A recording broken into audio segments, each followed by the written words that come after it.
வணக்கம். எங்கு பிறந்தாய் முருகா, எங்கு பிறந்தாய்? எங்கு பிறந்தாய் முருகா, எங்கு பிறந்தாய்?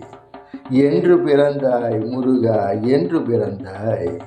சங்கு கடல் தணிந்து மலை திணைகள் உயர்ந்த பின்பு மனிதன் நிமிர்ந்த பின்பு எங்கு பிறந்தாய் முருகா, அங்கு பிறந்தாய்.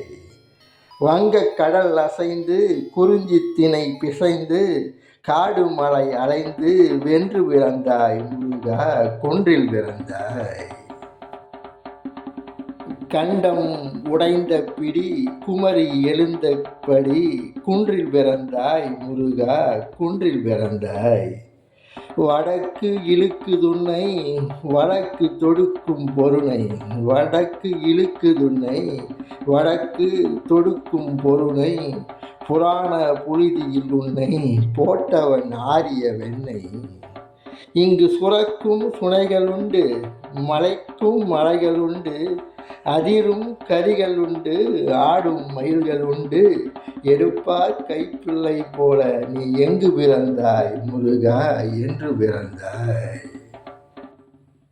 கோடி கோயிலிங்கு கோடான கோடி பக்தரிங்கு உன் நாமம் எதிலும் உண்டு, ஆறுவடை வீடும் உண்டு, தோல்காப்பிய தொன்மை உண்டு, வடக்கில் காணா மயிலும் உண்டு, வாழும் தமிழருக்கு நாளும் துணை செய்யும் ஓம் சரவண பவா என்ற நாமம் உண்டு. எங்கு பிறந்தாய் முருகா, எங்கு பிறந்தாய்?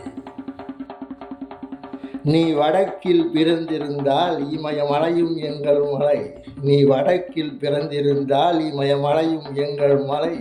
இதை ஏற்கும் மனமிருந்தால் வட இந்தியாவை தென்னகத்துக்கு விட்டு தொலை. காலகாலமாக நாம் கொண்டாடும் ஒருவனை, எங்கு பிறந்திருப்பான் என்று அறிய முடியாத இறைவனை, தமிழ் மண்ணில் காவேரி போல் ஓடும் தலைவனை, பொதிகையிலா இமயத்திலா என்ற சர்ச்சை வரும் பொழுது வழக்கம் போல தென்னாட்டு வடவிரும்பிகள் புரியாமல் சொம்பு தூக்கும் பொழுது என் காதோரம் கண்ணீர் துளி ஆறு போல ஓடுது. இது தமிழனின் சாபக்கேடு. நன்றி, வணக்கம். நான் கலைஞர் தாசன்.